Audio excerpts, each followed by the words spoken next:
Good morning, everybody, and welcome to the morning routine. It's Monday morning, January the 15th, 2018, episode number 261. Today is the official 1-year anniversary to the beginning of the morning routine. We have made it officially through 52 straight weeks of being together every weekday morning, starting our days off together. So congratulations to you, congratulations to all of us for putting in a full year of my non-sensory, well, sometimes it's sensory. Wait, is it sensory? I don't know, I'm lost now. So anyways, it's a year we've been here. So today is a great morning. And I almost feel like my boys, the Minnesota Vikings, I never talk about my teams ever. I just don't bring them up. It's not my normal thing because, honestly, my fanship has waned in years. I will be honest. I have always been a Minnesota Vikings football fan, but in years past, I'm busy doing things, and I realized a long time ago that when I watched Minnesota Viking football and they lost, I would have a grumbly attitude for, the next day or two, and so I kind of pulled myself away, and I still don't let myself get too excited into football because, it has a way of just getting you, you know what I mean? Like, it draws you in, and last night, we were with a group of friends at our weekly, community group get together. And yes, I was disheartened. I was ready to put my shoes on. It was all over. I'm like, well, that was a good year. And then, boom, touchdown. I jumped up, hit the ceiling. I'm waving my arms in the air. I haven't done that over football. I can't even tell you in how long. So it was quite exciting. So today, of course, I am donning the vintage Minnesota Vikings hat. This hat is circa about 27 years old now. It's duct taped in the back. It's squeezing my brains out just to fit it on my head because my head's gotten a little bit bigger. But thanks to losing some weight in the last 12 months, though, it actually kind of went on easier than it ever has in a long time. So anyways, Minnesota Vikings are going to the NFC Championship, which is great, playing my much despised Philadelphia Eagles. So anyways, that's all the football talk we're going to talk today. I hope everybody's weekend went exceptionally well. I hope that you enjoyed your days. I hope that you had some good moments with family, friends, maybe doing some project around the house. I just hope that it was a fulfilling weekend for you and you're ready to start a new work week and get some things done. So I have a question for you. This is a really deep question. Which came first in history, guys?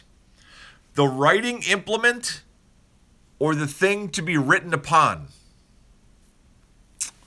What do you think? I don't know, right? Did somebody be like, boy, I'd really like to write something on that, but how do I do it? Or they be like, boy, this thing writes, but what do I write on?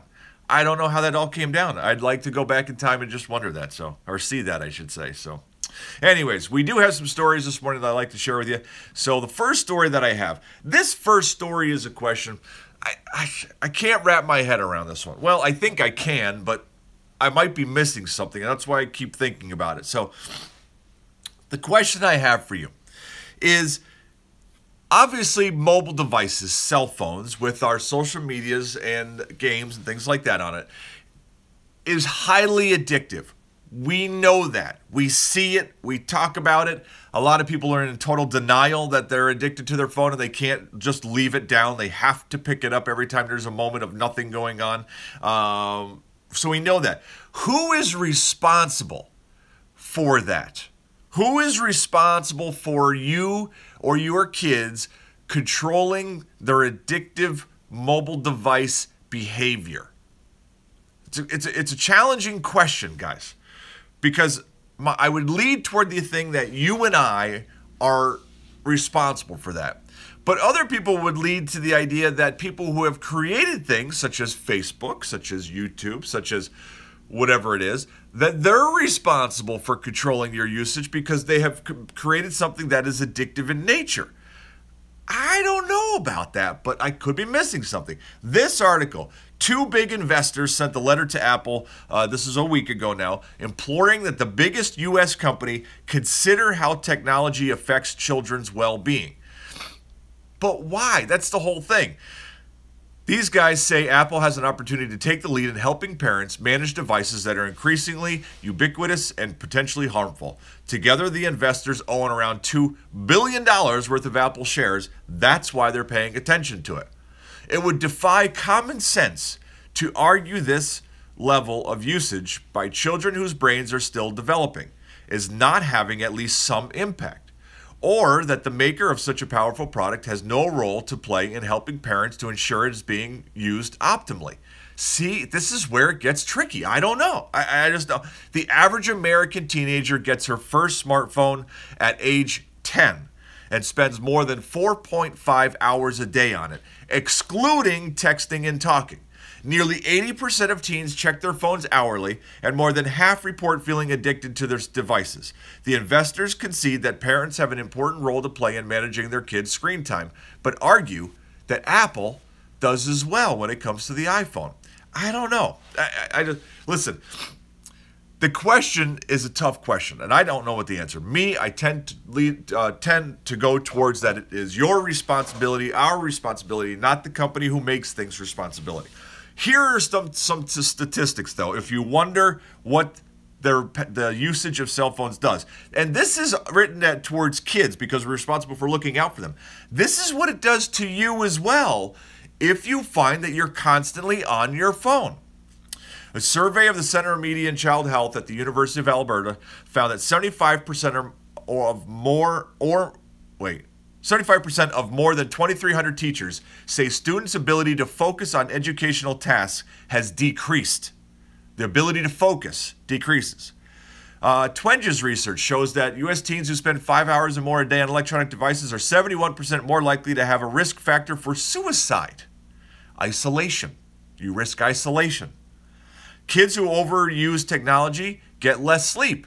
You get less sleep. Overstimulus to the brain needs the stimulus or else it can't break off.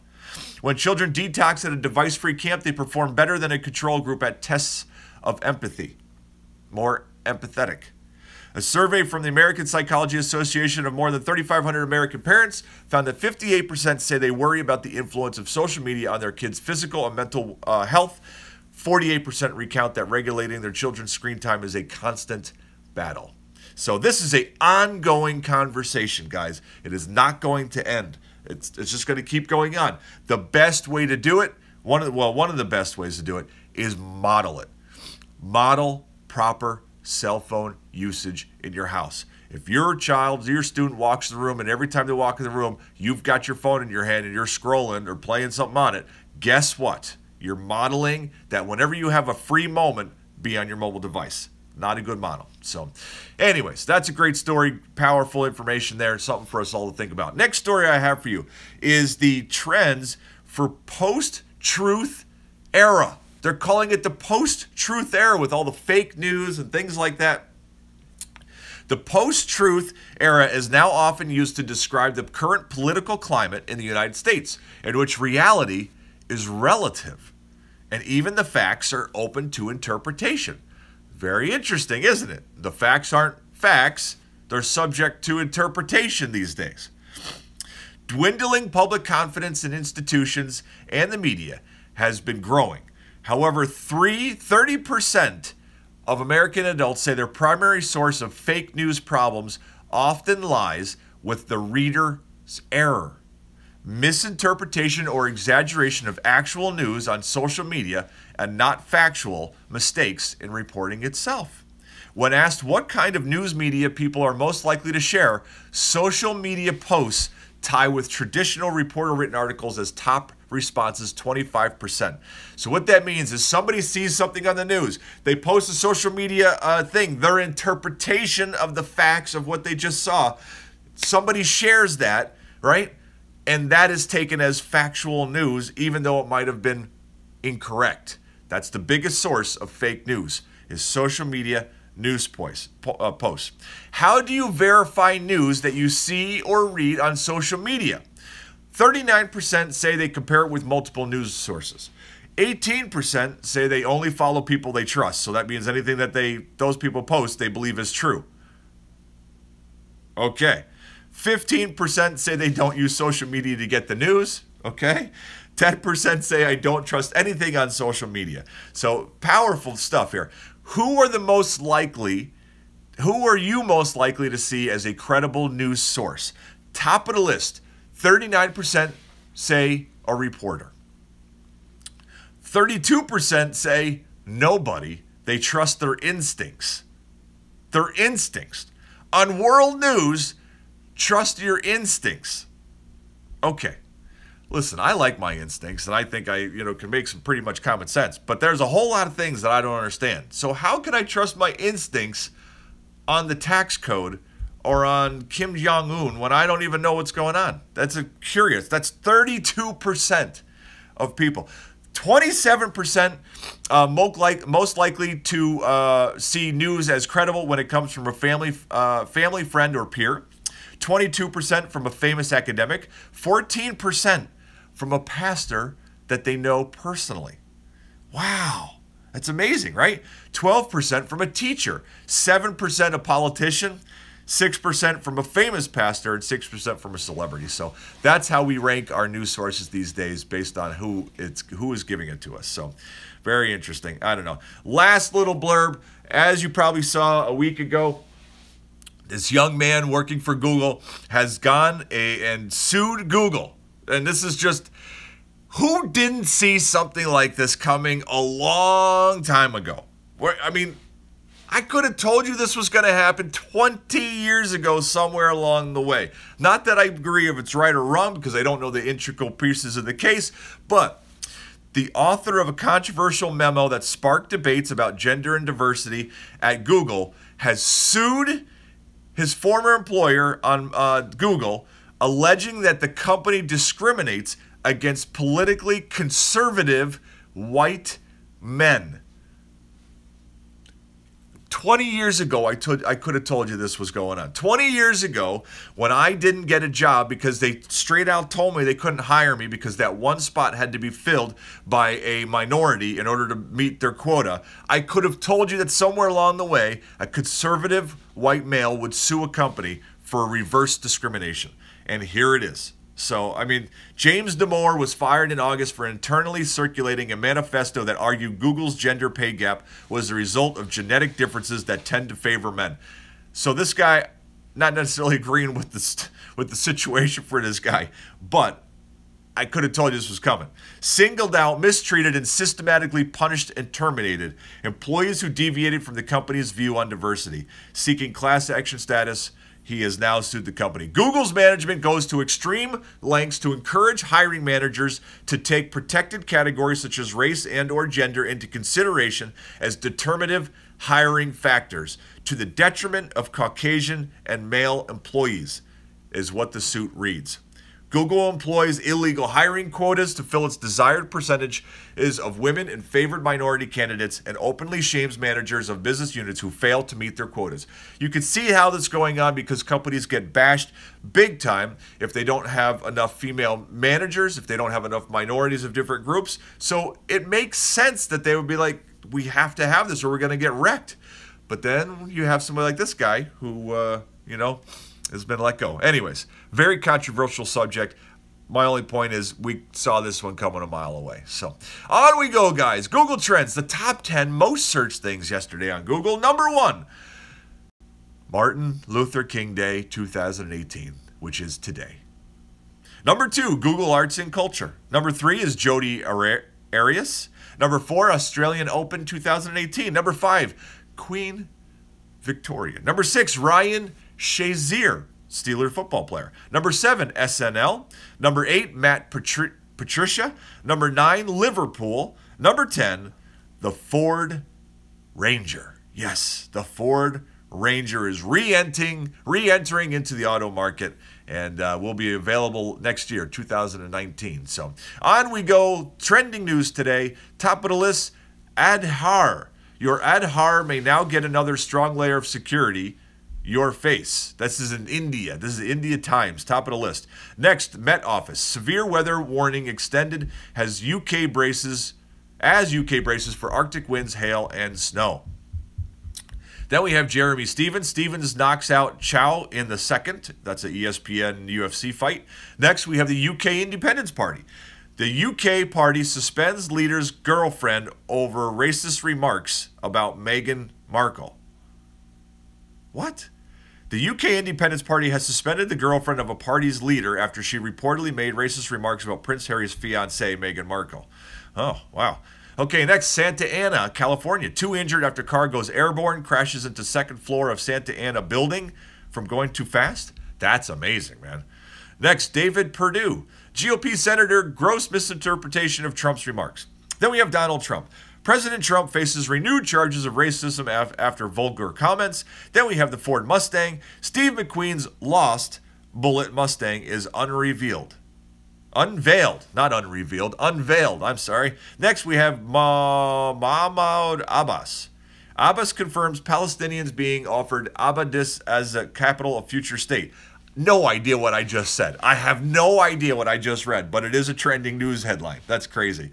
So anyways, let's end there and let's move on to a passage of wisdom this morning.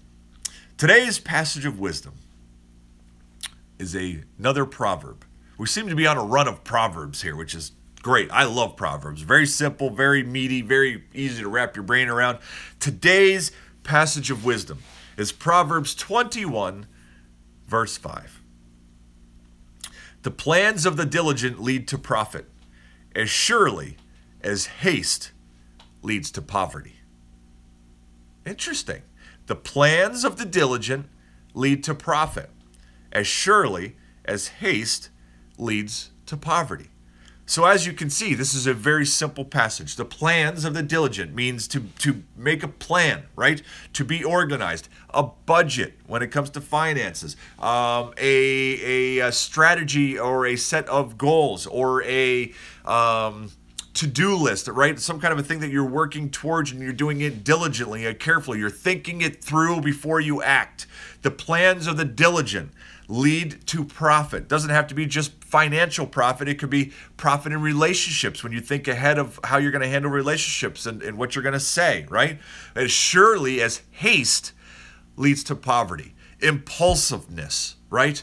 Not thinking it through, just reacting. Emotional decisions instead of thinking it through and making intelligent decisions, right? Leads to poverty. That's in financial ways. That could be in relationship ways. It could be in many ways. So the plans of the diligent lead to profit as surely as haste leads to poverty.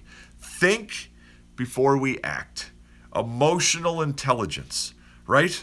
That's what we all can always constantly be working on to become better and better people and better selves, right? So there we go. Our passage of wisdom today, very usable as we start our day this Monday morning. So let's pray, guys, and let's get this day started. Father, good morning.